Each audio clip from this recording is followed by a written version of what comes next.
እስኪ ጌታ ወደ መጠመቂያው ስፍራ ሲመጣ የነበረውን እና ዮሐንስ እሱን ያጠመቀበትን ሁኔታ እና እግዚአብሔር አብ በዚያን ጊዜና ሁኔታ ውስጥ ልጁን የገለጠበትን ያከበረበትን እውነት ማስታወስ መልካም ነው። እስቲ በዚህ ዙሪያ ያለውን ነገር እናንሳ።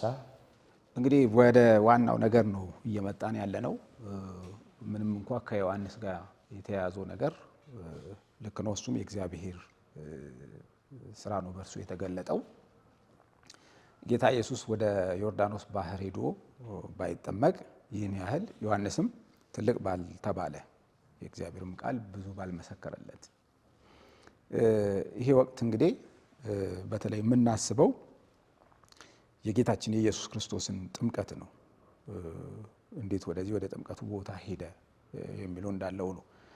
ልደትን እንዳከበርን ወደ ጥምቀቱ ደግሞ እንመጣለን። ከጥንት ዘመን ጀምሮ ይሄ ጊዜ ቅድም መነሻ ላይ እንዳነሳኸው ይሄ እግዚአብሔር ራሱን የገለጠበት ጊዜ ስለሆነ ልደት ልክ ነው፣ እግዚአብሔር በስጋ የተገለጠበት ነው እና በከፍተኛ ሁኔታ የምናስበውና ለእኛ ሕይወት እግዚአብሔር የሰራውን ስራ የምናደንቅበት ጊዜ ነው። በየዓመቱ ያንን እናስባለን።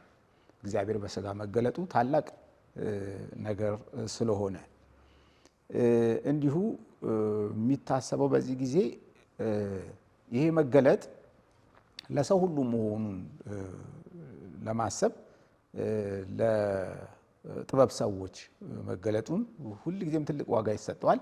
በእኛ በእርግጥ ከልደት ጋር ነው በእኛ ሀገር ልማድ ይህንን ጊዜ የምናስበው እግዚአብሔር ራሱን ለአሕዛብ እንዴት እንደገለጠ። ምክንያቱም እነሱ በዘራቸው አይሁዳዊ አይደሉም።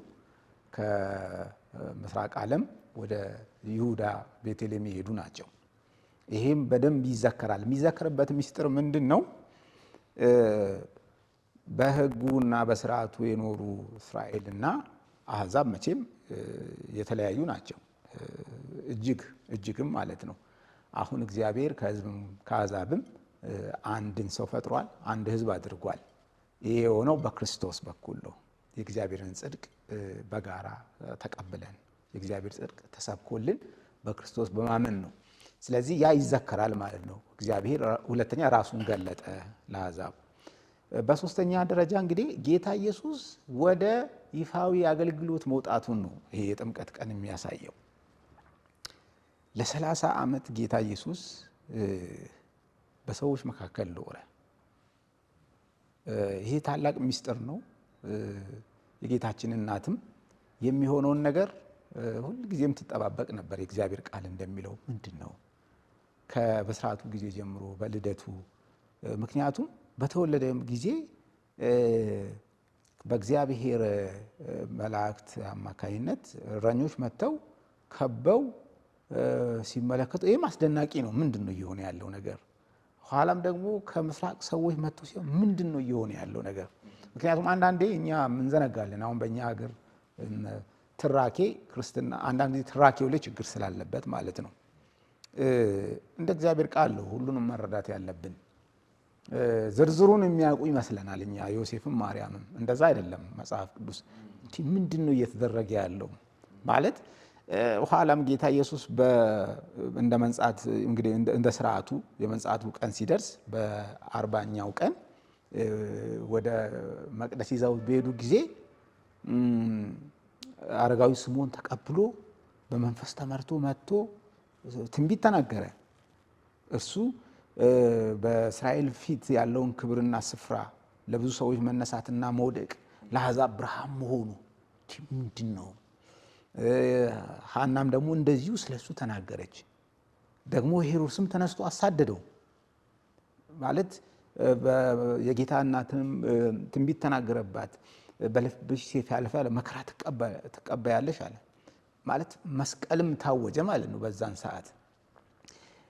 ይሄ ሁሉ እንዳለ ሆኖ ደግሞ ሉቃስ እንደሚነገርን ልክ እድሜው 12 ዓመት ሲሆን ወደ መቅደስ ሄዶ እንደነበር በመቅደስ ቀርቶ ከ3ኛው ቀን በኋላ ካገኙት በኋላ በአባቴ ቤት እኖር ዘንድ ይገባኛል። ይሄ ሲጠራቀም ነው የቆየው ማለት ምንድን ነው እሱ ማን ነው የሚለው ለምንድን ነው ይህንን ያነሳሁት? ጌታችን ኢየሱስ እውነትም ትሁት ነው። ስለ ዮሐንስ ስንናገር ስለቆየን ማለት ነው። አሁን ስለላቀው ዮሐንስ ከኔ የላቀ ነው ብሏል ማለት ልናወዳድርም አንችልም። በምን ትህትና ነው ማለት ዝምታውስ ለ30 ዓመት እንዴት ማለ? በጸጥታ ውስጥ የዓለምን ሕይወት እኮ የሚቀይር ነው የእግዚአብሔር ልጅ በገሊላ ያደገው። ምንድን ነው እየሆነ ያለው? ልክ ነው። ዮሐንስ እኮ ሲያየው በፍጹም እንዴት ሊያጠምቆ ይችላል? ይሄንን ለምን እኔ አላወቅኩም ነበር አለ። ግን መንፈስ ምን ገለጠለት? አሁን ወደ እሱ ሄደ። እንግዲህ ሰዎች እየተጠመቁ ነበር። አንደኛ ኢየሱስ ጥሪ እየተደረገ ያለው ልብ በሉ ስለ ኃጢአታችሁ ንስሐ ግቡ ነው እየተባለ ያለው። እሱ ኃጢአተኛ አይደለም፣ በደል የለበትም። ከሰው ጋር ራሱን ዝቅ አድርጎ በደለኞች ኃጢአተኞች ናቸው ጥሪ እየተደረገላቸው ያለው። እኔም ልጠመቅ ይገባል አለ። ቅድምም ተነስቷል። እንዴት ሊሆን ይችላል አለ ዮሐንስ። እንዴ ይሄ ምን ማለት ነው? አይ ጽድቅን ሁሉ ልንፈጽም ይገባል። ከዮሐንስ አገልግሎት ጋር ተባበረ በትህትና ጌታ። አገልግሎትን እውቅና ሰጠ፣ ለአገልግሎቱ እውቅና ሰጠ፣ ተባበረ፣ ተጠመቀ። እዚህ ጋር በክርስትና እምነት ውስጥ እጅግ አስደናቂው ነገር ተገለጠ ማለት ነው። ለካ ከማርያም ከቅድስት ድንግል ማርያም የተወለደው እርሱ የእግዚአብሔር ልጅ ነው። በዚህ በዮርዳኖስ የሥላሴ ምስጢር ተገለጠ ማለት ነው። እግዚአብሔር መገለጠ አስተርእዮ የምንለውም ለዚህ ነው። ሌላኛው ማለት ራሱን ገለጠ።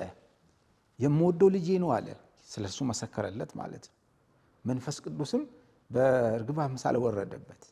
እንግዲህ አንዳንድ ጥንትም ተርጓሚዎች ምን ይላሉ? ይሄ ገርነቱ የዋህነቱ ያለ ኃይል ያለ ጉልበት የጦረኝነት ስሜት እንደሌለው ማሳያም ነበር ያ እግዚአብሔር በዛ ቦታ እያደረገ ያለው። ምክንያቱም ስለ መሲሁ ያለው እውቀትና ግንዛቤ በእስራኤል ዘንድ በአንዳንዶች ኃያል ጉልበት ማለት የምድራዊ ጉልበት ጦረኛ ብዙ ጭፍራ ያለው ነፃነትንም ያያዙት ከመንፈሳዊ ከደህንነት እግዚአብሔር ለአሕዛብ ካዘጋጀው ነገር ጋር አይደለም። እንግዲህ እነ ስምዖን ከተናገሩት ጋር አይደለም፣ ተጣራሽ የሆነ ነበር። ግን ገርና ትሁት እጅግ ዝቅ ብሎ በእርጋታ በጥሞና ራሱን በዛ ገለጠ። ጌታ ኢየሱስ ተጠመቀ። እንዴ ጥምቀቱ ለሱ ያስፈልገዋል እንዴ? በዛ ጊዜ ጥምቀቱ እኮ ጥሪ የተደረገ ያለው በኃጢአት ውስጥ ላሉት ነው። እየተባበረ ነው በዛ ነገር እና ይሄ እጅግ የሚያስደንቅ ሁኔታ ነው። አንደኛ እግዚአብሔር አንዱ እግዚአብሔር በአካል ሶስት መሆኑ በዛ ተገለጠ። የእግዚአብሔር ልጅ ትህትና እጅግ በሚያስደንቅ ሁኔታ ተገለጠ። ቤተክርስቲያን ከዚህ ውስጥ ነው የተወለደችው ማለት ነው። በእውነት የክርስቲያኖች ሕይወት የአገልጋዮች ሕይወት እንግዲህ ማለት ምንጩ መሆን ያለበት ይሄ ነው። ክርስቶስ የእግዚአብሔር ልጅ እንዲህ ባለ ሁኔታ በጣም ያስደንቃል። ማለት ከቀድም ጀምሮ ንስሐን በየዓመቱ ኃጢአት ምን ያህል አስከፊ እንደሆነ እግዚአብሔር በነቢዩ በዮሐንስ በኩል የሰራውን ነገር ተረዳል። እንዴት ያለ ትህትና ነው! እንዴት ያለ ዝቅታ ነው! እንዴት ያለ ምስጢር ነው በዛ ቦታ እየሆነ ያለው እና አጠቃላይ ድባቡ ከዚህም የላቀ ነው እኔ ካልኩት በላይ ማለት ነው። ግን እኔው ጥቂት በጣም ሊሰመሩበት ይገባል ብዬ ማስበውን ነው ያነሳሁት። ክብር ለአምላካችን ይሁን፣ እግዚአብሔር ይመስገን። እንግዲህ ያው ወደ ዋናው ነገር መጥተናል። ያው ወንጌል ሆኖ ወንጌል ውስጥ የተሰመረበት ነጥብ ሆኖ ዝቅ አድርገን የምናየው ነገር ባይኖርም ቅድም ከዮሐንስ መጥምቅ ጋራ ተያይዞ ያ ሁሉ ነገር ያነሳ ነው። ይህንኑ ነገር በጉልህ እንድናስተውለው ነው። ደግሞ እግዚአብሔር ትኩረት በሰጠበት ጉዳይ ላይ ትኩረት መስጠቱ ምን ያህል ዝግጅት እንዳደረገም ጭምር እንድንረዳው ነው እና አሁንም ወደዚህ መምጣታችን ታላቅ ነገር ነው። እስቲ ከዚሁ ጋር በተያያዥነት በእርግጥ አንስተኸዋል። ቅድምም ጠቆም እንዳደረግነው ገና በተጸነሰበት ጊዜ ጌታ ኢየሱስ ክርስቶስ ድንግል ማርያም ወደ ዘመዷ ኤልሳቤጥ ስትሄድ እንግዲህ በማህፀን ሆኖ በማህፀን ላለው ጠቋሚ ሆኖ አገልግሏል። በኋላ ደግሞ በ30 ዓመት ዕድሜው ጌታ ለመጠመቅ ወደ ዮርዳኖስ ወንዝ ሲመጣ ብዙ ተነሳያን ለንስሐ የተደረደሩ ሰዎች መሀል እንደ አንድ ተነሳሂ ነው ቆሞ የነበረውና እናንተ የማታውቁት በመካከላችሁ ቆሟል እያለ ይጮህ ነበር ዮሐንስ። እና እኔ ይሄን ታሪክ ሳነበው ሁል ጊዜ ውስጤ ይላወሳል። ማለት የዓለምን ኃጢአት የሚያስወግድ የዓለምን ታሪክ የሚቀይር የሕያው እግዚአብሔር ልጅ ዓለማት የተፈጠሩበት በዓለሙ የነበረ ዓለሙ ያላወቀው ወደ ዓለም የመጣ ዮሐንስ እንደነገረን ሆኖ እንግዲህ መፍትሄ የሆነው ረፍት የሆነው ጋራ እንዲህ ትከሻ ለትከሻ ተገፋፍተህ ቆመ እዛ ጋር ዮሐንስ ያጠምቃል እና ሁሉም ወደ ዮሐንስ እንደዚህ ብሎ ለመጠመቅ አሰፍስፎ መቆሙ እና ጌታን በትህትና ያንን መስመር አልፎ ዮሐንስ ጋር መምጣቱ በኋላም ዮሐንስ የሰጠው ምስክርነት እኔ አላውቀውም ነበር በማለት መናገሩ እንግዲህ ሳይወለድ ገና በጽንስ ሆኖ በዛ መልኩ ያገለገለው ዮሐንስ ስለሱ መምጣትም ቀድሞ ሲናገር የነበረው ዮሐንስ ግን እኔ አላውቀው ነበር በማለት እንደገና ስለሱ የሰጠው ምስክርነት እንዴት ነው? ምን ማለት ነው? አላውቀውም ነበር ማለት ምን ማለት ነው? እስቲ ከዚህ ጋር የተያያዘው ነገር ብናነሳ መልካም ነውና ወንድም ያሬድ ዮሐንስን አገልግሎትና የጌታችንን መገለጥ የእግዚአብሔር አብንም ምስክርነት አያይዘ ስለ ልጁ ብታወራን መልካም። እግዚአብሔር አምላካችን በድጋሚ ስሙ ለዘላለም የተባረከና የተመሰገነ ይሁን። እንግዲህ ያወራን ያለነው ስለ አስተርእዮ ወይም ደግሞ በጌታችን በኢየሱስ ክርስቶስ የመጠመቅ ሂደት ውስጥ ያለውን እውነት ነው የተካፈልን ያለነው። ከዚህ ጋር ተያይዞ እስቲ አንድ ጥያቄ ማንሳት እፈልጋለሁ። ምንድነው ጥያቄ? ራሱ ጌታችን ኢየሱስ ክርስቶስ መጠመቅ ለምን አስፈለገው? የመጠመቁ ዓላማ ምንድነው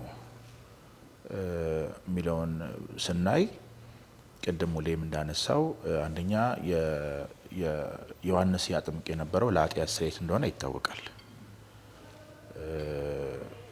ለኃጢአት ስርየት እያጠመቀ በዮርዳኖስ ያንን አገልግሎት ያገለግል እንደነበረ ወንጌላት በግልጽ ይነግሩናል። እና ጌታችን ኢየሱስ ክርስቶስ እንግዲህ ሊጠመቅ ነው እንግዲህ ወደዚህ ስፍራ የመጣው ማለት ነው። ቅድም ስለ ትህትና ራሱ ተነስቷልና ትህትናው በጣም የሚገርም ነው። ራሱ እኔ በተለይ እንግዲህ ጌታችን ኢየሱስ ክርስቶስ የነበረበት ስፍራ ገሊላ ነው። ልብ በሉ። ዮርዳኖስ ደግሞ በይሁዳ ግዛት ያለ አካባቢ ወይም ደግሞ መንደር ነው። በገሊላና በዮርዳኖስ መካከል የብዙ ኪሎ ሜትሮች ርቀት አለ ወይም ጋፕ አለ ማለት ነው። እንግዲህ ምናልባት ጌታችን ኢየሱስ ክርስቶስ የ3 ወይም የ5 ቀን የእግር ጉዞ አድርጓል ማለት ነው። በዮሐንስ እጅ ለመጠመቅ ያንን ረጅም ርቀት መጓዙ መምጣቱ ትህትናው ራሱ በጣም አስገራሚ እንደሆነ እንድናስተውል ያደርገናል። እንደውም ትናንትና ከሙሌ ጋራ ምን ያህል ርቀት ሊኖረው ይችላል ብለን እያየን ነበር። ምናልባት እስከ 95 ኪሎ ሜትር ከዛም በላይ ሊሆን እንደሚችል እየተመለከትን ነበር እና ይህንን ሊፈጽም ነው እንግዲህ ጌታችን ኢየሱስ ክርስቶስ ከገሊላ ወደ ዮርዳኖስ የመጣው ማለት ነው። ሰማርያን አልፎ ሰማርያን አልፎ በላይኛው ክፍል ማለት ነው። ሰማርያን ማቋረጥ አይችልም እና በመካከል ባለው እና የትህትናውን ጥግ እንድናስተውል ያደርገናል ማለት ነው። ግን አሁን ይህንንም ሲያደርግ መቼስ እሱ ኃጢአት የለበትም። ቅድም እንዳነሳ ነው ያለ ኃጢአት ነው የተጸነሰው። ኃጢአት የለበትም። ኃጢአት አላደረገም። ሕይወቱ ፍጹምና ቅዱስ ጻድቅ ነው ጌታችን ኢየሱስ። እና ዮሐንስ ደግሞ የሚያጠምቅ ደግሞ ለኃጢአት ስርየት ነው እና እሱ የሚናዘዘው ኃጢአት የለውም። ጌታችን ግን ሊጠመቅ መጣ ማለት ነው። እና የመጠመቁ ዓላማ ምንድን ነው ብለን ስንመለከት ራሱ ነግሮናል። ማቴዎስ ወንጌል ምዕራፍ 3 ላይ ጽድቅን ልንፈጽም ይገባናል ነው ያለው። ምክንያቱም እንግዲህ ቅድም አሴም እንዳልከው አላውቀውም ነበር የሚለውን ቃል 2 ጊዜ ነው የተጠቀመው በነገራችን ላይ ከዮሐንስ ወንጌል ምዕራፍ 1 ቁጥር 29 እስከ 34 ያለውን ቃል ስንመለከት እኔም አላውቀውም ነበር የሚለውን ቃል 2 ነው የተጠቀመው ራሱ ዮሐንስ ማለት ነው። እንግዲህ ይሄ አላውቀውም የሚለው እኔ ሲመስለኝ ይሄ መለኮታዊ ማንነቱን ክብሩን ምክንያቱም ሲታይ እንደ ማንኛውም ሰው ሊመስል ይችላል ኢየሱስ። ግን በሱ ውስጥ ያለውን የመለኮት ሙላት ከዘላለም ከአብ የተወለደ ህልውናው ከዘላለም የሆነ መሆኑን ዮሐንስ ላይ አስተውል ይችላል። ግን እንዳጠምቅ የላከኝ እርሱ አይደል ብለው በመንፈስ ቅዱስ የሚያጠምቀው እርሱ ነው አለኝ። እኔም አይቻለሁ እሱም የእግዚአብሔር ልጅ ነው ብሎ ነው የመሰከረው አይደል? እኔም አይቻለሁ የእግዚአብሔር ልጅ ነው ብሎ ሲናገር እንግዲህ በዮርዳኖስ አብ ስለ ክርስቶስ የሰጠው ምስክርነት ሰምቶ ነው ማለት ነው። እና አላቆም ነበር የሚለው መለኮታዊ ክብሩ ገናናነቱን ከዘላለም የተረዳ አልነበረም ማለት ይሄ አብሮት እስኪመጣለት ድረስ ማለት ነው። እና እንግዲህ ሊያጠምቀው ሲመጣ ነው እኔ በአንተ ልጠመቅ ይገባኛል እንጂ እኔ አንተን አላጠምቅህም ሲለው እንግዲህ ጌታችን የተናገረው ቃል ነው። እንግዲህ የመጠመቁን ዓላማ የምንመለከተው ጽድቅን ሁሉ ልንፈጽም ይገባናል ያለው እና ጽድቅን መፈጸም ምን ማለት ነው ብለን ስንመለከት ጽድቅን መኖር ማለት ነው። ጽድቅን ተግባራዊ ማድረግ የጽድቅን ህይወት መኖር የሚል እንደሆነ እናስተውላለን። እና ይሄም በተለይ የጌታችን የኢየሱስ ክርስቶስ ኑሮ ህይወቱ የኖረው ህይወት በተለይ ለኛ መዳን እጅግ አስፈላጊ እንደሆነ እንድንረዳ ያደርገናል። ምክንያቱም በመስቀል ላይ ስለኛ እንዲሞት ያደረገው በምድር ላይ የኖረው ህይወቱ ነው ማለት በእርግጥ ይህን ስንል እሱ አምላክ ነው ከዘላለም የሰውን ስጋ ገንዘብ አድርጓል። በማንነቱ ኃጢአት የለበትም። ግን በማንነቱ ኃጢአት የሌለበት ጌታ በህይወትም ሲኖር ኃጢአትን አላደረገም። ከልደቱ እስከ መስቀል ድረስ ያለው ህይወቱ በእግዚአብሔር ፊት ጽድቅን የተሞላ ህይወት ነው። እንከን አልባ የሆነ ህይወት ነው። ፍጹም በክብር የተሞላ ህይወት ነው። እግዚአብሔርን በፍጹም ህይወት በመሰጠት ነው ያከበረው። ይሄ ህይወቱ ለኛ መዳን መሰረት ነው። ስለዚህ ጽድቅን ልንፈጽም ይገባናል ማለት ኢየሱስ ክርስቶስ ራሱን ዝቅ አድርጎ በዮሐንስ እጅ መጠመቁ ራሱን ከህዝቡ ጋር መቁጠሩ ግን ኃጢአት የለበትም። ግን ራሱን ከኛ ጋር ቆጥሯል።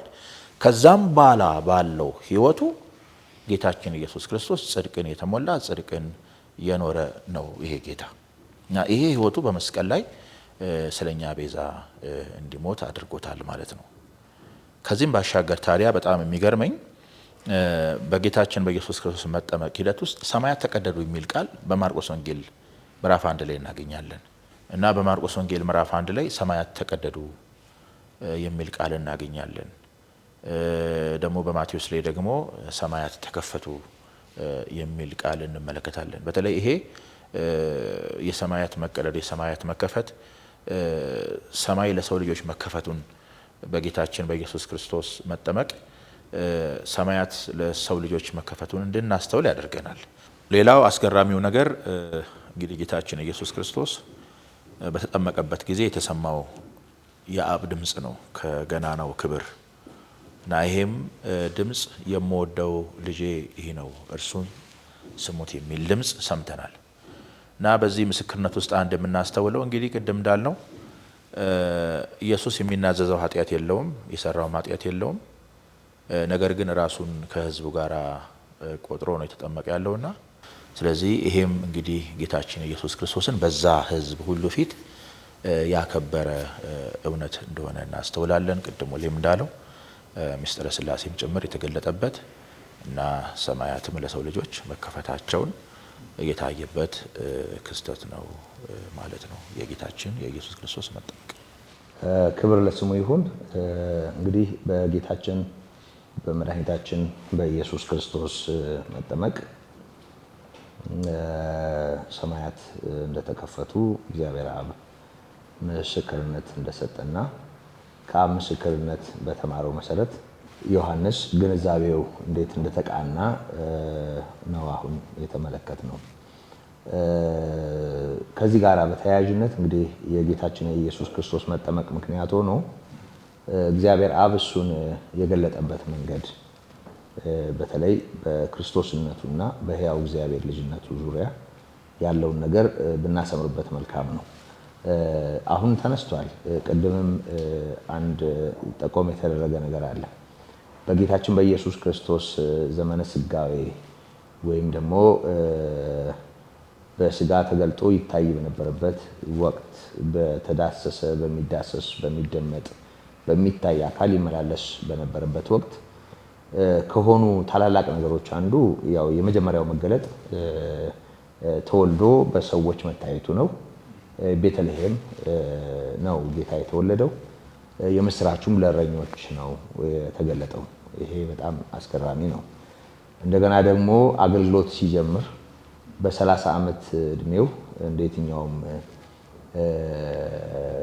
የብሉይ ኪዳን አገልጋይ አገልግሎት ጅማሬ በዛ እድሜ ይሄንን የአገልግሎት ኃላፊነት ለመረከብ ሲመጣ ደግሞ ከብዙ ንስሐ ከሚገቡ ኃጢአተኞች መሃል ቆሞ ነው የታየው ቅዱሱ እና ከዛ ሲቀጥል ደግሞ የአገልግሎቱ ፍጻሜ ተፈጸመ ብሎ አንገቱን ያቀረቀረበት ያ የመጨረሻው የመጣበትን ዋና ዓላማ የፈጸመበትን ስራ ከኃጢአት ስርየት ጋር የተያያዘውን የመስቀል ላይ ሞቱን ደግሞ ስናይ በሁለት ወንበዴዎች ታጅቦ ነው እና የጌታን የዝቅታ መጠን እና ማንነቱን በንጽጽር እንድናይ ይጋብዘናል።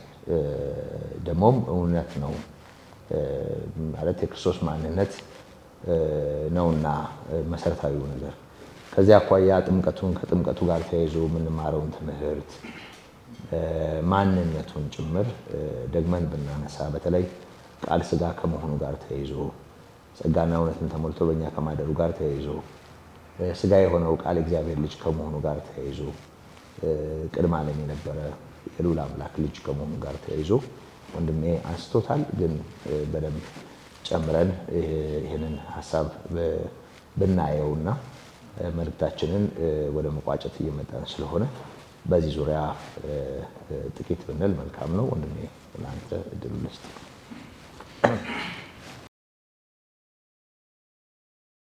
መልካም እንግዲህ በዚህ የጥምቀት ጊዜ አዲስ ነገር መሆን ይጀምራል።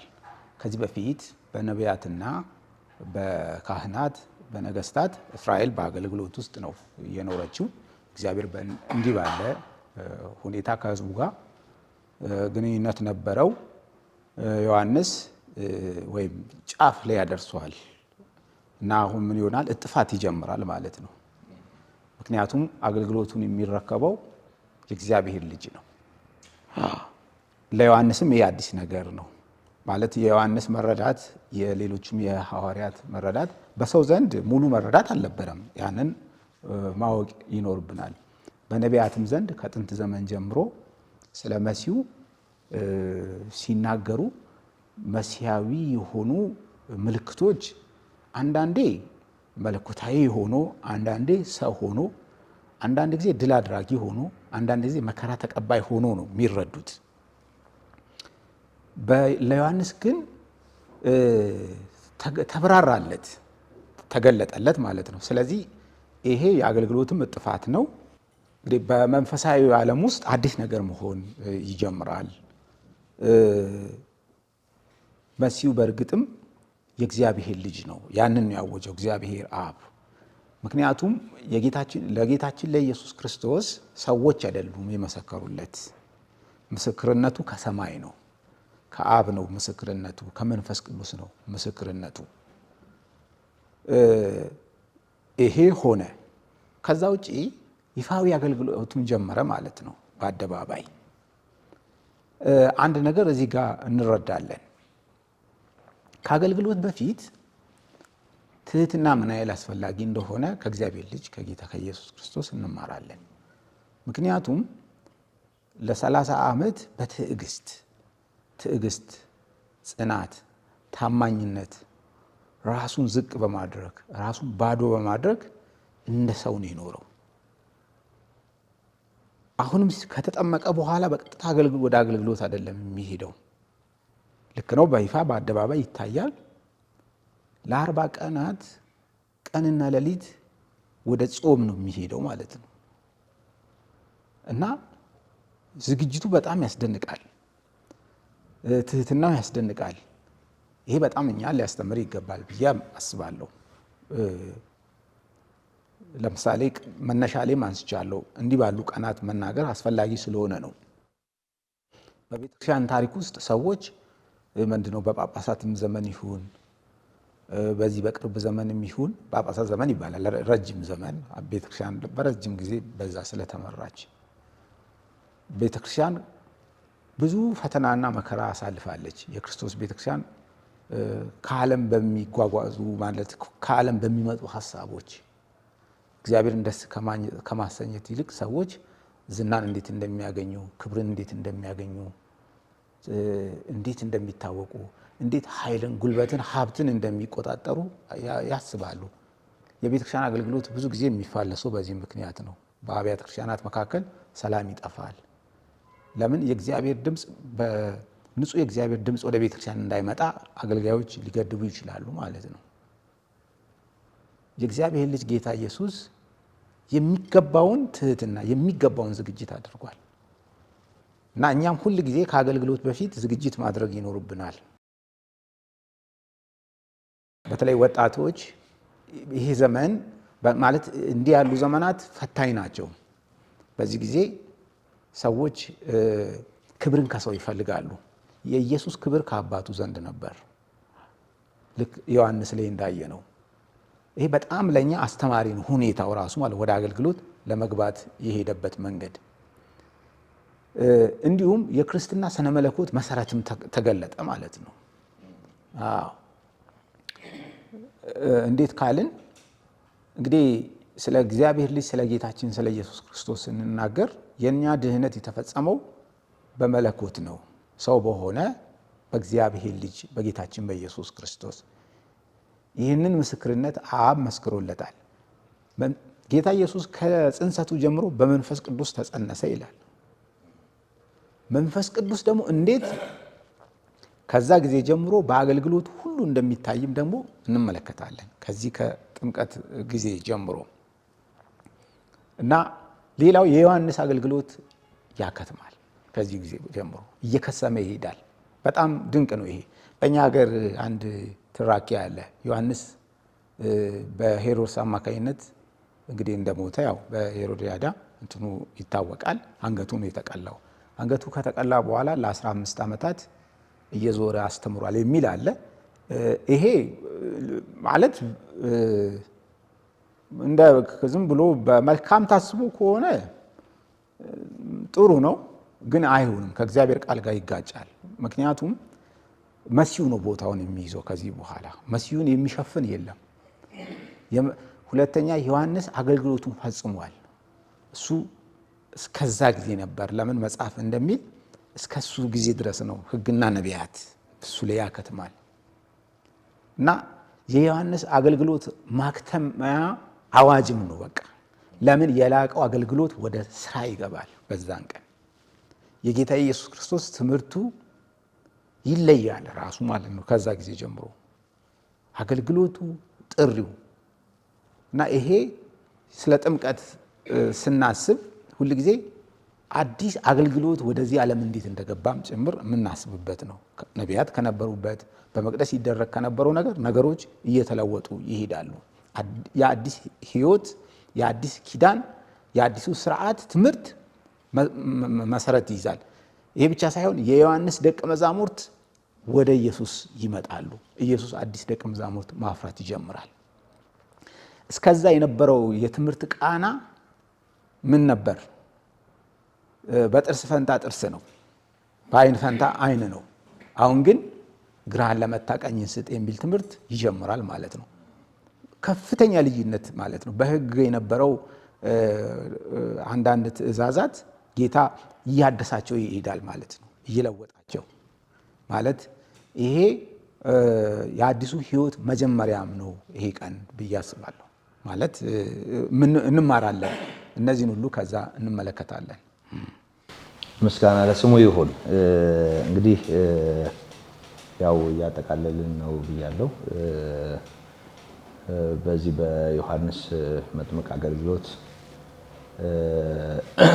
ለመገልገል ወይም ለመጠመቅ ጌታ ከገሊላ ወደ ዮርዳኖስ መምጣቱና በብዙ ኃጢአተኞች መካከል መጠመቁ ቅድም ወንድሜ ያሬድ እንዳነሳው ያው ጽድቅን ፍጹም ማድረግ ነው፣ ወይም ደግሞ በመታዘዝ የሚገለጠውን የጌታችን የኢየሱስ ክርስቶስን ትህትና የሚያሳይ አንድ እውነት ነው።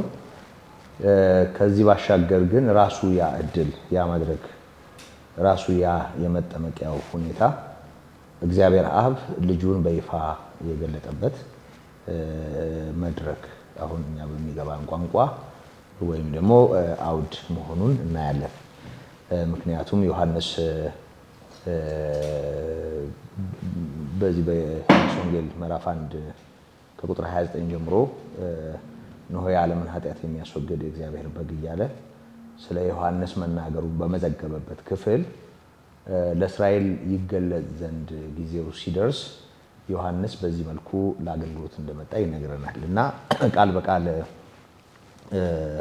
ክፍሉን ብንመለከተው ይሄንን እውነት እናስተውላለን። በነገውም ዮሐንስ ኢየሱስን ወደ እርሱ ሲመጣ አይቶ እንዲህ አለ፣ እነሆ የዓለምን ኃጢአት የሚያስወግድ የእግዚአብሔር በግ።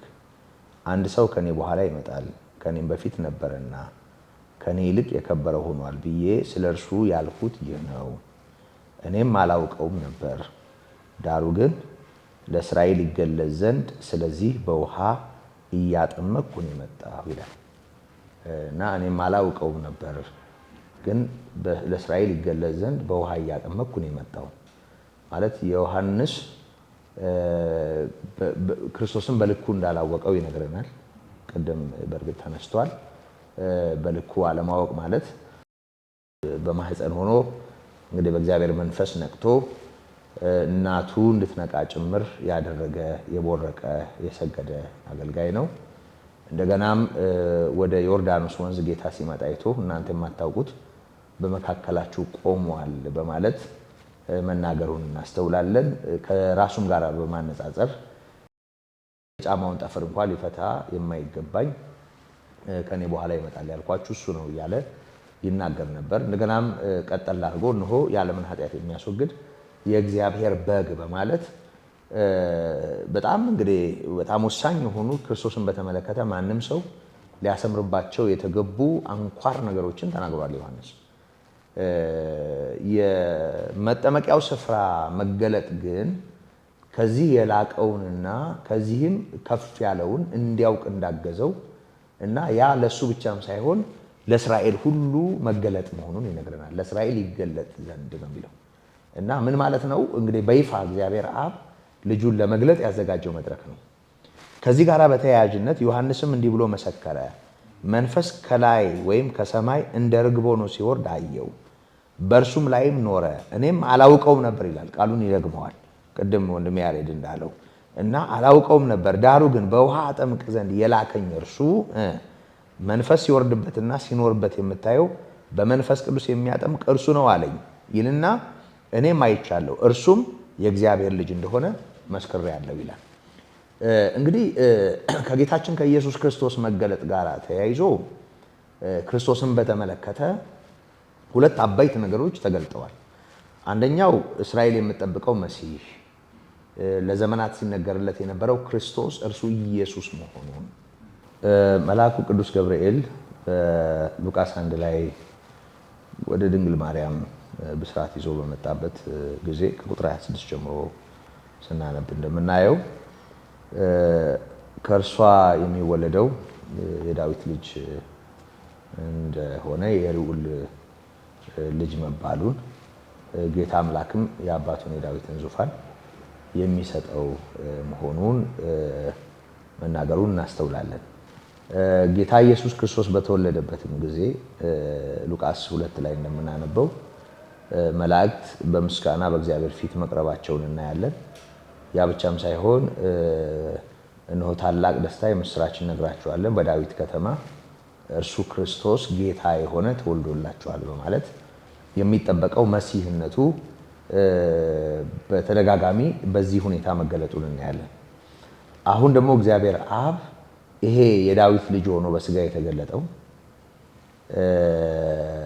መሲህ ብለው ሲጠብቁት የነበረው እርሱ የእግዚአብሔር ልጅ እንደሆነ በመጥምቁ ዮሐንስም ምስክርነት መንፈስ ሲወርድበትና በላዩ ላይ ሲቀመጥበት የምታየው እሱ ነው አለኝ ይልና ስለዚህ እኔም መስክሬአለሁ እርሱ የእግዚአብሔር ልጅ ነው በማለት ቁጥር 34 ላይ አይቻለሁ እርሱም የእግዚአብሔር ልጅ እንደሆነ መስክሬአለሁ በማለት ዮሐንስ ራሱን ምስክር ሲያደርግ እናየዋለን። ስለዚህ ዮሐንስ አላውቀውም ነበር ያለው በግ ሲለው የነበረ በመንፈስ ምሪት ከሱ የላቀ መሆኑን ሲናገርለት የነበረ እነሆ የዓለምን ኃጢአት የሚያስወግድ ነው እያለ የተናገረለት እሱ በእርግጥም የእግዚአብሔር ልጅ መሆኑን መለኮት መሆኑን በስጋ የተገለጠ አምላክ መሆኑን የተረዳበት እድል እንደሆነ እናያለን። ቅድምም ጠቅሰዋል ጴጥሮስ የእርሱን ግርማ አይተን እንጂ በብልሃት የተፈጠረውን ተረት ሳንከተል የጌታችን የመድኃኒታችን የኢየሱስ ክርስቶስን ክብርና መምጣት አስታወቅናችሁ። ከገናናው ክብር በእርሱ ደስ የሚለኝ የምወደው ልጄ ይህ ነው የሚለው ድምፅ በመጣለት ጊዜ ክብርና ምስጋናን ከአባቱ ተቀብሏል በማለት የእግዚአብሔር ልጅ እንደሆነ እግዚአብሔር አብ ልጄ በማለት እንዳከበረው መናገሩን እናስተውላለን። እንግዲህ በልደቱም ሆነ በጽንሰቱ የተገለጠው የዳዊት ልጅ ወይም መሲህ ሆኖ የተገለጠው የዳዊት ልጅ በታቦር ተራራ እና በዚህ በተጠመቀበት ጊዜ የእግዚአብሔር ልጅ መሆኑን ራሱ በቀጥታ እግዚአብሔር በመመስከር እንዳረጋገጠ እናስተውላለን። እንግዲህ የጌታችን የመድኃኒታችን የኢየሱስ ክርስቶስ ማንነት፣ ቀዳማዊነት፣ የእግዚአብሔር ልጅነት፣ በስጋ የተገለጠ አምላክነት የታየበት በሌላ ቋንቋ እግዚአብሔር አብ ወልድ መንፈስ ቅዱስ መሆኑን ደግሞ ያስተዋልንበት በላይ እግዚአብሔር አብ በእርሱ ደስ የሚለኝ ብሎ ሲናገር መደመጡ መንፈስ ቅዱስ ሉቃስ በአካል መልክ በርግብ አምሳል መገለጡን ይነግረናል። መንፈስ ቅዱስ በሱ ላይ ማደሩን ወይም ደግሞ በሱ ላይ ማረፉን እንደገና ወልድ ደግሞ ልጄ የተባለው መጠመቁን እናያለን እና ይሄ መቼም እግዚአብሔር በመካከላችን የገለጠው የታየው የተዳሰሰው ልጁ መሆኑን በማስረዳት ለዚህ እውነት ትኩረት እንዲኖረን ማን ነው በመካከላችን የተገለጠው? ማን ነው በውሃ የተጠመቀው? ማን ነው በዮሐንስ እጅ የተጠመቀው? በኃጢአተኞች መካከል የተገለጠው የሚለውን እንድናስተውልና ሰማያት ተከፍተው ራሱ እግዚአብሔር ልጄ ማለቱን እና መመስከሩን በመረዳትና በማስተዋል ለዚህ እውነት ልባችን የተሸነፈ እንዲሆን የሚጋብዝ ታላቅ እድል ነው። ምክንያቱም ለእስራኤል ይገለጥ ዘንድ ነው የሚለው። እኔም አላውቀውም ነበር ለእኔም እንዲህ ተገለጠ ነው እያለ ያለው። ስለዚህ አሁንም ለምድሪቱ ሁሉ ይሄ መገለጥ ያስፈልጋል ማለት ነው። እግዚአብሔር ልጁን በዮርዳኖስ ወንዝ እንደገለጠ የሚያሳይ ነው፣ እንዳሳየው የሚያሳይ ነው። ይሄ በጣም ዋና ነገር ነው። እግዚአብሔር ልጁን ለማሳየት ያዘጋጀው መድረክ ወይም ደግሞ ያዘጋጀው ሜዳ ወይም ያዘጋጀው አውድ እንደሆነ እናስተውላለን። እንግዲህ ልጁ የተገለጠው ለምንድን ነው? የዓለምን ኃጢአት ለማስወገድ ነው። ልጁ የተገለጠው ለምንድን ነው? በሰውና በእግዚአብሔር መካከል የነበረውን የጸብ ግድግዳ ለማፍረስና ሰውን ከአባቱ ጋር ለማስታረቅ ነው። ልጁ የተገለጠው በማን መካከል ነው? በኃጢአተኞች መካከል። ለምንድን ነው በዛ አይነት ሁኔታ የተገለጠው? እግዚአብሔር ለኃጢአተኞችና ለወደቀው የሰው ልጅ ያለውን ፍቅር ለማሳየትና ለመግለጥ ነው። እንግዲህ ምን ያህል ከዚህ እውነት ጋር ተስማምተን እየኖርን ነው? ከታሪኩ ባሻገር ምን ያህል ከእግዚአብሔር ጋር በእውነት ተግባብተናል? ክርስቶስ ለተገለጠበት ዓላማ ምን ያህል ተሸንፈናል? ምን ያህል እውነቱን አስተውለነዋል? የሚለው ነገር በእውነት ዛሬም የምንሞገትበት ታላቅ ጥያቄ እንደሆነ አስባለሁ። እንግዲህ በተለይ ከጥምቀት በዓል ጋር ተያይዞ ታሪኩን እንደው ይሄ ዝም ብሎ ከዚህ በፊትም እንደምንለው ይሄ ትንሽ ቆሎ ይዞ ወደ አሻሮ ጠጋ የሚባለው እንደው ጠቀስ አድርጎ እንዲሁ ጥፍ ለማለት ያህል ጌታችን መድኃኒታችን ኢየሱስ ክርስቶስ እንዲተጠመቀ እንደዚህ ብለን እንተርከዋለን በስሱ እንጂ ከጥምቀት ጋር ተያይዞ ትኩረት የሚሰጠው የሚታወጀው ሚዲያዎች በተለያየ አይነት ሁኔታ የሚዘግቡት በጥምቀት በዓል ዙሪያ ሜዳ ላይ ፈሶ የምናየው ማህበረሰብ ስለ በዓሉና ከበዓሉ ጋር ስለተያያዘው ድባብ የሚናገረውን ነገር ስናይ በእውነት ያኔ ጌታ ኢየሱስ ከዮሐንስ መጥምቅ ጀምሮ የእግዚአብሔር መንግስት እስካሁን ድረስ ትገፋለች እንዳለው በእውነት ዛሬም ጭምር እግዚአብሔር መንግስት የሚገፋ የእግዚአብሔርን እውነት የሚያርቅ ጠላትነት ወይም ደግሞ ጥፋት ሆኖ እናየዋለን እና መቼም ሁሉም ነገር ጥፋት ነው ብለን ባናይም ወይም እንደዛ ብለን ባንፈርጅም ግን ደግሞ አብዛኛው ክርስቶስ ለሞተለት ራሱን አሳልፎ ለሰጠለት በመጠመቅ ለተገለጠው በመገለጥ ለታየው እውነት ሳይሆን እኛው ራሳችን በልማድ ላዳበር ነው ልክ ያልሆነ ነገር የሚያደላ ከመሆኑ ጋር ተያይዞ ይህንን ካልቃኘ ነው ለእርቅ የተዘጋጀውን እውነት ለጸብ እናደርገዋለን። ያውም ከእግዚአብሔር ጋር የሚያላትም ይሆናል። እኛ ሰውን እያስደሰትን እግዚአብሔርን እናሳዝን፣ ለሰው ደስታ እግዚአብሔርን ገፍተን የምንኖር ለዓለምና በዓለም ላለው ነገር ራሳችንን ሰጥተን ሌላውን ነገር ቸል የምንል ወይም የእግዚአብሔርን ነገር ቸል የምንል ልንሆን አይገባም እና ይሄንን ከማስገንዘብ አኳያ እንደው እንደ መልእክቱ ማጠቃለያም እንደ አጽንኦትም ሆኖ በዚህ ዙሪያ ያለው ነገር ብናየው መልካም ነው። እንግዲህ በተራ ወንድሜ ሙሉቀንም ያሬድም በዚህ ጉዳይ ልባችሁ ያለውን ነገር ብታካፍሉን መልካም ነው። ዘና እንግዲህ ያው ብዙ ነገር ስንወያይ ቆይተናል። ማጠቃለያ ደግሞ ያስፈልጋል። አብዛኛውን ነገሩን መቋጫ ብዙ አበጅተበታል። እንግዲህ የጥምቀት በዓል በየዓመቱ ይታሰባል በእኛ ሀገር። በነገራችን ላይ ጥምቀት ይመስለኛል ብዙ መመርመር ያስፈልጋል። በእኛ ሀገር ብቻ ይመስለኛል ይህን ስም አይከተልም። ከጥንት ዘመን ጀምሮ ጥንት ማለት ከሁለተኛ መቶ ክፍለ ዘመን ጀምሮ በቤተ ክርስቲያን እንግዲህ በመጠሪያ ስሙ ከጥንት ዘመን ጀምሮ መገለጥ የሚለውን ነው።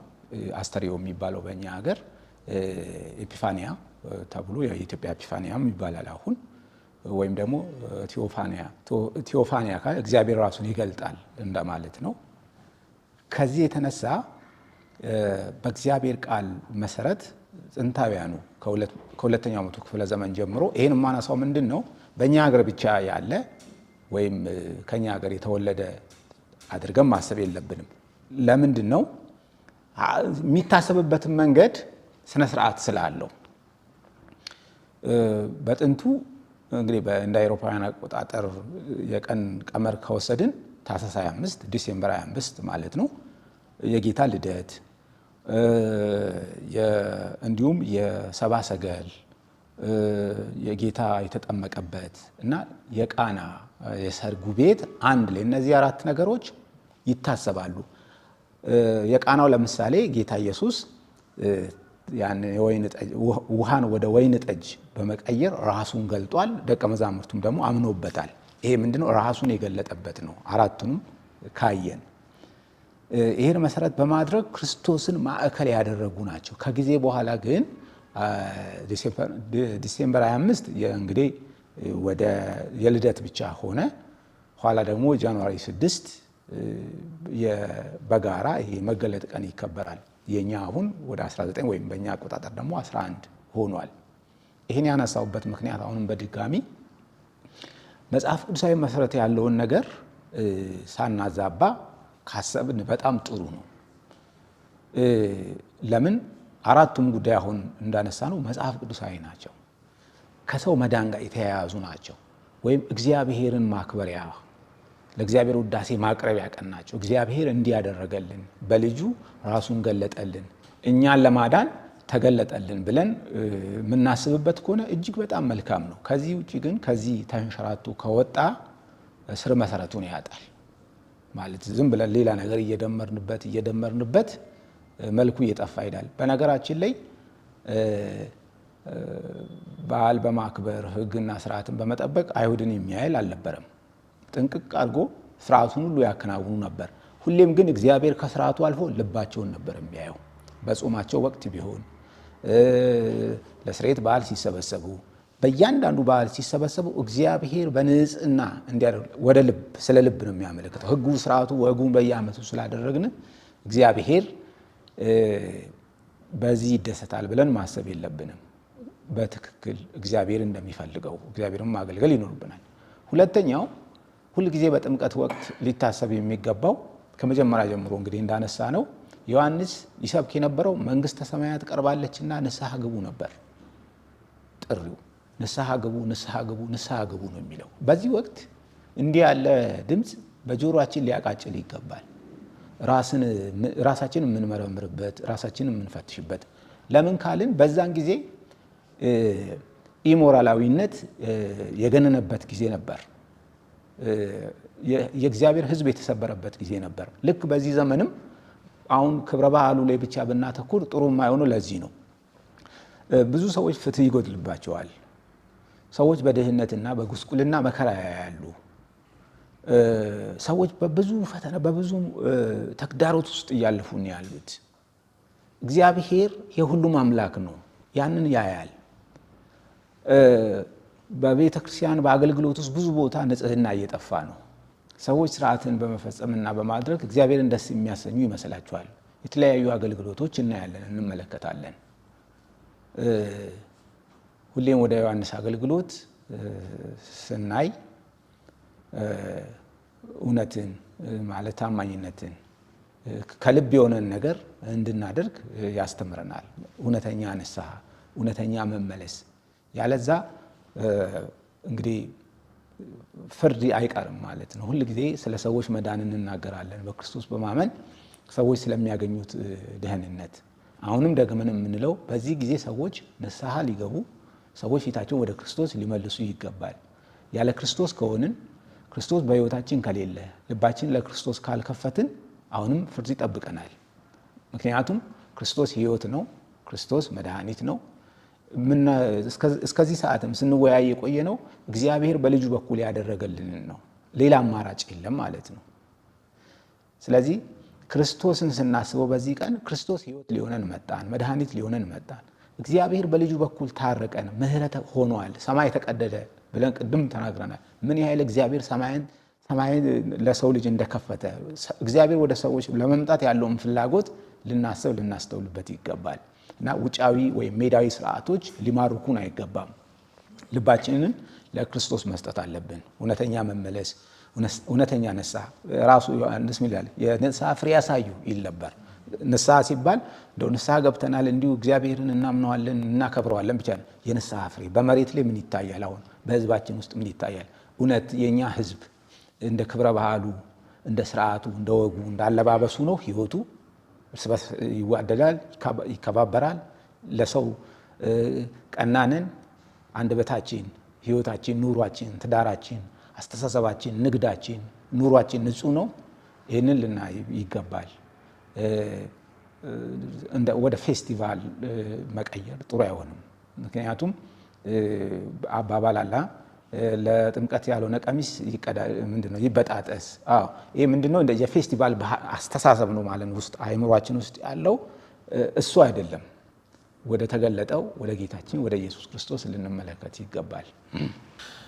መልካም። እግዚአብሔር አምላካችን በብዙ እየረዳን ስላለ ስሙ ለዘላለም የተባረከ ይሁን። እንግዲህ ወደ ማጠቃለያው ሀሳብ መጥተናል። ወንድሜ ሙሌ ብዙ ነገር አንስቷል። እኔ ጥቂት ነገር ማከል እፈልጋለሁ። እንግዲህ እንደሚታወቀው የልደት በዓል እንዲሁም የጥምቀት በዓል እንዲሁም የስቅለት የትንሣኤ በዓልን ያው በየዓመቱ ይከበራል ወይንም እናከብራለን። ነገር ግን ከዚህ ጋር ተያይዞ ማክበሩ መልካም ሆኖ ሳለ ይሄ እውነት በጌታችን በኢየሱስ ክርስቶስ የሆነው ይሄ እውነት ከሕይወታችን ጋር ቀጥታ ግንኙነት ከሌለው ወይም ደግሞ ይሄ እውነት በሕይወታችን ሕያው ካልሆነ ከጥቅሙ ጉዳቱ ይበልጣል ብለን ነው ምናምነው። ምክንያቱም መወለዱ ከኔ ሕይወት ጋር፣ መጠመቁ ከኔ ሕይወት ጋር፣ መሰቀሉ ከኔ ሕይወት ጋር፣ ትንሣኤው ከኔ ሕይወት ጋር ካልተገናኘ ክብረ በዓሉን ማክበር ፌስቲቫል ወይም ደግሞ እንደ ማንኛውም አይነት በዓል ከማክበር የዘለለ ነገር የለውም። ቅድም ሙሌም ብሏል። ኢቨን የእስራኤልን ሕዝብ እግዚአብሔር በዓላቸው እንኳን ሲያከብሩ በዓላችሁ ወይም ደግሞ ዓመት በዓላችሁ ለእኔ ምንድን ነው ብሏል። ዓላማውን የሳተ ስለሆነ ማለት ነው። ምንም እንኳን በዓላቱ ከእግዚአብሔር የተሰጡ ቢሆኑ ግን የሕዝቡ ልብ ባለመለወጥ፣ በእውነተኛ ንስሐ፣ በእውነተኛ መመለስ ባለመደረጉ ስርዓቱን ብቻ ከማከናወኑ ጋር በተያያዘ የሚፈጸም ስለነበረ በዓላችሁ ወይም ደግሞ ዓመት በዓላችሁ ወይም ኢቨን መስዋዕታችሁ እንኳን ለእኔ ምንድን ነው በማለት ጌታችን ሕያው እግዚአብሔር ሲናገር እናያለን። እና አሁንም የጌታችን የክርስቶስ መጠመቅ ከኛ ሕይወት ጋር ቀጥተኛ ግንኙነት ከሌለው ተጠማቂው ማን ነው? ለምን ተጠመቀ? ይሄስ እውነት ለምን ሆነ? የሚለውን እያንዳንዱ ሕዝብ ማስተዋል አለበት ማለት ነው። ምክንያቱም እግዚአብሔር ልጅ ነው ወደኛ ዓለም የመጣው በስጋ የተገለጠው እንደገናም ደግሞ በዮሐንስ እጅ ተጠመቀው በትህትና ራሱን ዝቅ አድርጎ በቀራንዮ በመስቀል ላይ እርቃኑን ጌታችን ኢየሱስ ክርስቶስ የእግዚአብሔር ልጅ የተሰቀለው ሰው ለማዳን ነው። እግዚአብሔር ወደኛ የመጣበት እውነት ነው። እግዚአብሔር ሰውን አድራሻ አድርጎ የወደቀውን ሰው ለማንሳት ወደዚህ ወደ ወደቀው ዓለም የመጣበት እውነት ነው እና መጠመቁ ምንድን ነው ፋይዳው? እና ጌታችን ኢየሱስ ክርስቶስ ለምን ይህንን ሁሉ ሆነ ብለን ማሰብ ካልቻልን ከዚህ እውነት ጋር መተላለፍ ይሆናል ማለት ነው። ይሄ ደግሞ አደገኛ ነው። ቅድም ብሎናል ሙሌም ማቴዎስ ወንጌል ምዕራፍ 3 ላይ ዮሐንስም ተጨማሪ አድርጎ የተናገረው ይህንን ነው። ለንስሐ የሚገባውን ፍሬ አድርጉ። እንግዲህ ንስሐ መመለስ ነው፣ ወደ እግዚአብሔር መመለስ ነው። የቀደመውን ነገር ትቶ ኃጢአትን፣ አመፃን፣ ርኩሰትን እግዚአብሔር የማያከብረው ነገር ሁሉ ትቶ ወደ እግዚአብሔር ዓላማ፣ ወደ እግዚአብሔር መንግስት፣ ወደ እግዚአብሔር ፊትን ማዞር ነው ንስሐ ማለት ነው። ያ ደግሞ በፍሬ ይገለጣል። ያ በፍሬ ደግሞ ይታያል። እና ለንስሐ የሚገባውን ፍሬ አድርጉ ካለ በኋላ ግን ንስሐ ባትገቡ አለና ምንድን ነው የተናገረው? ምሳር ከዛፍ በታች ተቀምጧል ነው ያለው። ፍሬ የማያፈራውን ዛፍ ይቆርጠዋል እና አውድማውን ፈጽሞ ያጠረዋል። ስንዴውን በጎተራ ገለባውን ደግሞ በእሳት ያቃጥላል ነው ያለው። ይሄ እንግዲህ የመጨረሻውን ፍርድ ነው የሚያሳየን ማለት ነው። ሰው ከዚህ እውነት ጋር ቢተላለፍ ከዚህ ሕያው ታሪክ ጋር ሰው በሕያውነት ካልተገናኘ መጨረሻው ቅድም እንደተናገረው ራሱ ዮሐንስ ስንዴውን በጎተራ ገለባውን በእሳት ነው የሚያቃጥለው። የመጨረሻ ጥፋት ማለት ነው። እና ኢየሱስ ክርስቶስ እውነት ነው። አውድማውን ፈጽሞ ያጠራል። መንሹ በእጁ ነው። በመስቀል ላይ እኛን ለማዳን የተሰቀለው ጌታ ደግሞ በታላቅ ክብርና ስልጣን ለፍርድ ይገለጣል ጌታ። እና ትውልዱ ይህንን ማስተዋል መቻል አለበት። የተጠመቀው ጌታ ለእኔ ምንድን ነው፣ ከእኔ ጋር የሚያገናኘው ነገር ምንድን ነው ብሎ እያንዳንዱ ሰው ማስተዋል መቻል አለበት ማለት ነው። ከዚህ በስተመጨረሻ እግዚአብሔር በተደሰተበት እንድንደሰት የጌታችን የኢየሱስ ክርስቶስ መጠመቅ ይነግረናል ማለት ነው። ምክንያቱም እግዚአብሔር አብ ከዛ ከገናናው ክብር የተናገረው ቃል ይህንን ነው። የምወድ ልጄ አንተ ነህ፣ በአንተ ደስ ይለኛል ያለው ማለት ነው። እና በዚህ ጌታ መደሰት አለብን ማለት ነው። አብ በተደሰተበት እኛም ልንደሰትበት ይገባል ማለት ነው። በምንድን ነው የምንደሰተው? መድኃኒታችን ስለሆነ፣ አዳኛችን ስለሆነ፣ ታዳጊያችን ስለሆነ፣ የማምለጥ አለታችን ስለሆነ እሱን በመስማት በዚህ ድምፅ ልንደሰት ይገባል ማለት ነው። ምክንያቱም ይሄ የእምነት መሰረት ነው። ኢየሱስ የሕያው የእግዚአብሔር ልጅ ነው ብሎ ማመን መዳን ነው። ሰው ኢየሱስ የእግዚአብሔር ልጅ ነው ብሎ ካላመነ አይድንም። ይሄ የእምነታችን ፋውንዴሽን፣ የእምነታችን መሰረት ነውና ይሄ ሁሉ የተሰማበት ነውና ይህንን ድምፅም እንድትሰሙ አብ የተናገረውን ድምፅ እንድትሰሙ በመንፈስ ቅዱስ ኃይል እንጋብዛችኋለን ማለት ነው። እና እግዚአብሔር ስለረዳን ስሙ ለዘላለም የተባረከ ይሁን። ክብርና ምስጋና ለስሙ ይሁን። ሰንበት ትምህርት ቤት ሆነን ጥምቀት እንዲሁ አጅበን በምንሄድበት ጊዜ በጣም በቃ ውስጤን ከእግር ጥፍሬ እስከ ራስ ፀጉሬ ድረስ እየወረረኝ ማስታውሰው እና የምንዘምረው መዝሙር አለ። የሰላሙ መሪ የሰላሙ ዳኛ አምላክ ተወለደ ተጠመቀ ለኛ፣ ልጁ በዮርዳኖስ ጽድቅን ሲመሰርት መጣ በደመና ሰማያዊ አባት፣ እየመሰከረ የልጁን ጌትነት። የሰላሙ መሪ የሰላሙ ዳኛ አምላክ ተወለደ ተጠመቀ ለኛ እና በጣም በጣም የምወደው መዝሙር ነው እና በእውነት ለሚሰማን ሁሉ ይህን መዝሙር ጋብዛለሁ። ደግመን ደጋግመን እግዚአብሔር ልጁን በሰው ልጆች መካከል እንደገለጠ፣ እግዚአብሔር አብ ልጁ እንደሆነ ጌታ እንደሆነ እንደመሰከረ፣ እሱ ሰላም እንደሆነ፣ ሰላማችን ክርስቶስ በስጋ እንደተገለጠ የሚያሳይ ዝማሬ ነው። ሁሉ ሲዘምረው መስማት ደስ ይለኛልና አሁንም በእውነት ይሄ ሰላም ወደ ሕይወታችን መጥቷል። ከዚህ ሰላም ጋር መስማማት እረፍት ነው። በተለይ ደግሞ ይሄ የአደባባይ በዓል ከመሆኑ ጋር ተያይዞ ያው ለብዙ ነገር አጋላጭ ነው ካልተስተዋለ እና ወደ እግዚአብሔር ቃል ክርስቶስ ወደ ተገለጠበት እውነት ፊታችንን ዘወር በማድረግ የምናደርገው ነገር ጠቅላላ እግዚአብሔርን የሚቃወም እንዳይሆን ማስተዋል ካልቻል ዋጋ ያስከፍለናልና ወደ እግዚአብሔር ምሕረት ፊታችንን ዘወር እናድርግ። እግዚአብሔር ወዶናል አንድ ልጁን እስከ መስጠት ድረስ። እግዚአብሔር አብ ልጁን ነው ያከበረው በዚህ ዕለት። ከልጁ በላይ የሚከብር ከኢየሱስ ውጪ የሚነሳ የሚታሰብ የሚዘመርለት እና የሚሰገድለት እና የሚጨበጨብለት ማንም ሊኖር እንደማይገባው በዚህ ዙሪያ የተሰበሰበ ሁሉ የሰላሙን መሪ የሰላሙን ዳኛ ብቻ እንዲያስብ በጌታ ፍቅር እንጋብዛለን። ከዛ ውጪ መሆን ደግሞ አመጻም እንደሆነ አለማስተዋልም እንደሆነ ከእግዚአብሔር ጋር እንደሚያጣላም ጭምር ማስተዋል ይገባል። እንግዲህ እግዚአብሔር ምሕረት አድርጎልናል። አንድ ልጁን ስለኛ አሳልፎ ሰጥቷል። የክብሩ መንጸባረቅ የባህሪው ትክክለኛ ምሳሌ ሆነው ጌታ ኢየሱስ እግዚአብሔርን ወይም ሥላሴን ማሳየት በሚችል ማንነት በስጋ ተገልጦ ሰማይን እንድናይ አድርጎናል። ክብርና ምስጋና ለስሙ ይሁን። አሁንም የከበረው ለተገለጠበት ዓላማ ሕይወታችንን በመስጠት ከእግዚአብሔር ጋር እንስማማ። ጸጋው በጥበብ በአእምሮ ሁሉ ይብዛልን ይብዛላችሁ።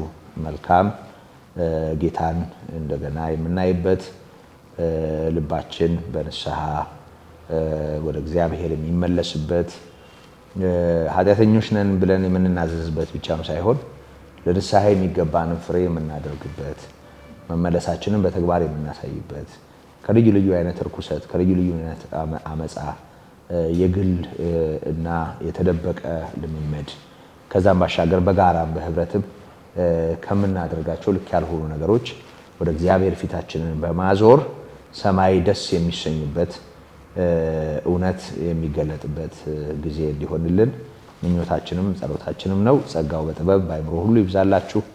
መልካም ጊዜ ይሁንልን ይሁንላችሁ። ወስብሐት ለእግዚአብሔር።